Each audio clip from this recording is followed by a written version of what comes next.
Hello and welcome to episode 31 of The Framework of Tomorrow. I am your host, Keegan Goldfarb, and today I'm going to be talking about some of the dumbest things churches have got into fights about or argued about. I no longer, Ashley Luann K is no longer our sponsor because her ad spot has ended. Thank you, Ashley Luann K, so much for sponsoring the network and my show. I really, really appreciated it, and I'm so glad we got to partner with you. And I wish you the best on the Minnesota Nurse, your journey as the Minnesota Nurse. So once again, thank you so much on behalf of not only me, but the network. Thanks you as well. So today, like I said, we're going to talk about... Actually, before I get into the topic, this week I moved in to... I moved back into college. I am an RA at my college, which means, if you don't know, a resident assistant.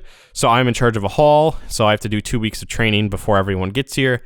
So it's insanely busy. I'm actually recording this the night before it's supposed to come up because I've just been swamped the last couple. Man, I mean, since last Saturday I've been swamped. So I really haven't had time to record. So I sat down. And I'm like, okay, I need to talk about something. So I decided we're going to talk about this. It's not a super deep history topic. It's not going to be a super, super deep conversation. But I do want to talk about this and then have maybe a little serious talk about this topic. So anyway, let's dive right into it. Let's see what some of the dumbest reasons are for churches getting into fights. So the first one we have, I don't think I'm going to go through all of these, but the first one we have is there was an argument over whether there's like the appropriate length for the worship pastor's beard. Somebody said, I think I saw a verse in scripture that indicated that can no longer be more than 1.5 inches longer than the pastor's beard. That is hilarious. I don't know how they ended up fixing that. Probably looking in the Bible and being like, that doesn't actually exist. Number 2, there was a fight over whether or not they should build a children's playground or use the land for a cemetery. That's a pretty different opinion on what they should use that land for.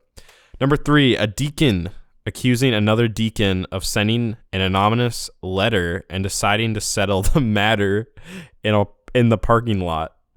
So one deacon was like, you sent this letter. And the other deacon's like, no, I didn't. And they're like, let's take it outside. So I guess they took it out and into the parking lot. That's crazy. Interesting. Number 4, a church dispute of whether or not to install restroom stall dividers in the women's restroom. What? Restroom stall dividers. Sorry, there's like I think there's like a hair on my... Oh, it's not a hair. Never mind. It's like a little piece of fabric or something on my mic. I don't know what that is. Anyway, number 5, a church argument and a vote to decide if a clock in the worship center should be removed. I think this would be one timely argument. But if I had sound effects, that's what I would play. Number 6, a 45-minute heated argument over the type of filing cabinet to purchase, black or brown, 2, 3, 4, or 4 drawers. This one is an official cabinet meeting of the church leadership. 45-minute heated argument. Oh my goodness, that's crazy. Number 7, a fight over which picture of Jesus to put in the foyer. What? Number 8, a petition to have all church staff clean shaven. Well, so no one can have a beard. Okay, so the first one was arguing whether or not how long the worship pastor's beard can be. And now they're like, okay, everyone has to be clean shaven.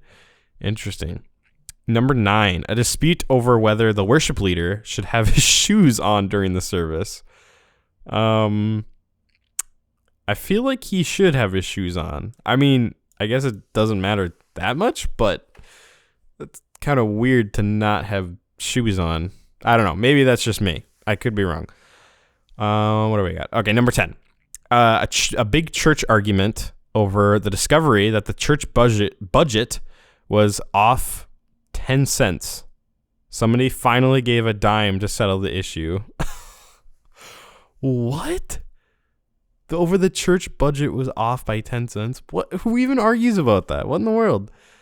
Number 11, a dispute in the church because the Lord's Supper had cranberry juice instead of grape juice. What? I don't know. I'm not making this whole episode to completely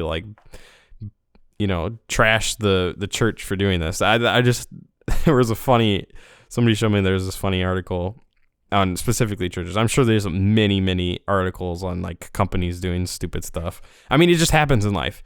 Sadly, that's just how life is. I mean, whether it's in a church or within, whether it's in normal life, whether it's in companies and stuff like that, it happens way too often. I'm saying this is all funny stuff, but really stuff like this does come up in daily life. Maybe not even at work. Sometimes there's stupid stuff that happens with siblings, with family. And I think it comes down to the fact, and even throughout history, we see this stuff. We see many different cases on people just arguing over stupid stuff that we think is plain and simple, and we're like, oh my gosh, we totally know what we would do in that situation. But it's so easy to do that, to look back on history and be like, oh my gosh, I would know what I would do in this situation. Obviously, these are pretty extreme situations where there is actually a pretty straightforward thing. But I mean, something I was hearing be talked about is people are going to look at this pandemic and coronavirus and stuff like this in history books, and we are going to be judged on how we handled it from people in the future, and they're like, oh my gosh, we would have done this and this and this and this. I mean, we can look back on I don't know, even the World War I and World War II, and we can be like, man, if only somebody did this or somebody did this. I mean, you could think of so many different situations where you can do that, but I mean, a lot of the stuff is a lot more complicated, and sometimes it isn't. Sometimes it isn't more complicated than that, but it is a lot easier to look back on history and be the judge of a situation that you were not a part of. Not that I'm saying those situations didn't have easy resolutions. I'm sure they did, and most times do, but there is a lot of very skewed and I guess brief things of history that we're taught where they're a lot more complex than they were. They're not just black and white. I mean, that's kind of how we teach history, but really they weren't 100% black and white like that. And I think that's important to really dive into that and kind of figure out, even yourself, or maybe you can even have me and you're listening to this podcast and I could be someone to relay that as well. Anyway, I'm off on my little tangent here. So we'll get back into this. So where were we? Okay, number 12. Business meetings of whether the church should purchase a weed eater or not. It took 2 business meetings to resolve. Oh my goodness. Arguments, number 13, arguments over what type of green beans the church should serve. Green bean, what are they? I don't know. What type of other green beans are there? Number 14, 2 different churches reported fights over the type of coffee. In one of the churches, they moved from Folgers to a stronger Starbucks brand, and the other church, they simply moved to a stronger blend. Members left the church. What? Oh my goodness. Leaving because you didn't like the coffee. That is so petty, and oh my goodness. That's crazy.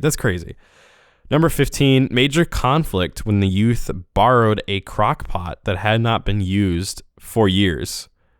When the youth borrow a crock pot that had never been used for years. Why? That's, oh my goodness. Number 16, an argument on whether the church should allow deviled eggs at the church meal. No, they should be heavenly eggs. We can't have the word devil in it. That would be horrible. By the way, I can say, I guess I don't really get presidents to say that, but I said this in my last one. I grew up evangelical Baptist. So it's funny to hear this stuff because there's for sure stuff like this that have happened in churches. I can't I can't deny that at all. There's a lot of really petty people in church that would act like this, which is really, really unfortunate because that's just not how they should be acting, and that's absolutely ridiculous. It's crazy. Where are we at? 17. I'll go to 20. An argument on whether the church... Oh, that was the one I just read. An argument over who has the authority to buy postage stamps for the church. Well, the authority to buy postage stamps. What? Shouldn't that be like in your budget or something? I don't know. I feel like there's more to that one. I don't know about that one. 18. A disagreement over using the term potluck instead of pot blessing. Oh, that is hilarious. Pot blessing. Oh my gosh. 19. A church member was chastised because she brought vanilla syrup to the coffee server. It looked too much like liquor. What in the world? It looked like liquor, so they got chastised. Oh, that must have been like an old school Baptist church with 80-year-olds. What in the world? That is insane. An argument, this is number 20, an argument in church over who has access to the copy machine. All right, we're done. That's crazy. I can't comprehend that. And like I said before, it's like, why I don't get why people argue like this. It's absolutely ridiculous. But as human beings and not throughout history, we need to be, and especially now moving forward in this time in future when the tensions are very high in America right now in our country.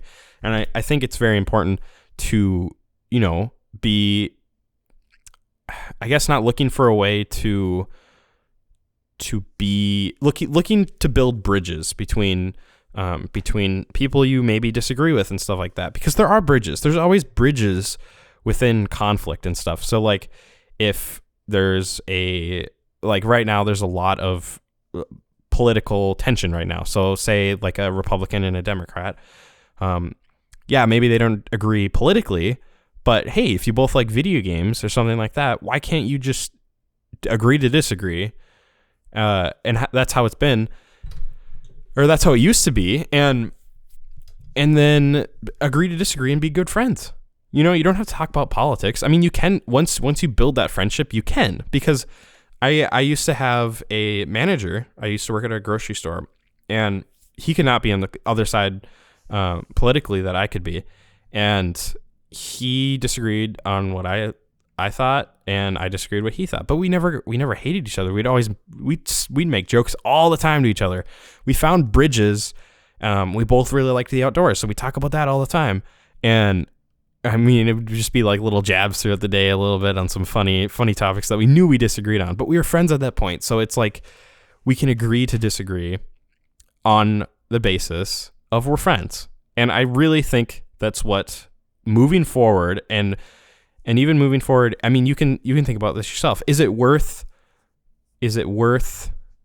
ruining a friendship with another human being or even a friend over something that you can either agree to disagree on, or you can meet in the middle? Because it doesn't always have to go your way. It really doesn't. It really doesn't have to go one way. It doesn't have to go the other. Most of the time, there's always a middle ground. And yeah, maybe both of you won't like that, but hey, at the end of the day, if you can still be friends in that situation, I think that's probably the most important aspect out of it. And that's a lot of what is going on in this country and across the world. I mean, it's happening across the world as well. But it's so important to, and even if you're not a Christian, as Christians, we're grown up to and taught this. I'm not saying Christians are perfect, because they're not. They're really not. But there is there's in the Bible, there's a verse one of the commandments, the second commandment, is to love the neighbor as yourself. Love your neighbor as yourself. I mean, it doesn't have to be specifically your neighbor.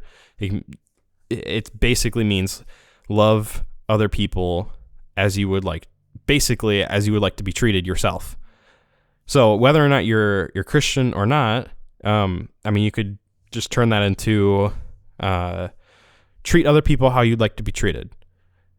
And I think that's just a really important way to move forward in life as general, and live life in general, is to treat other people how you would like to be treated.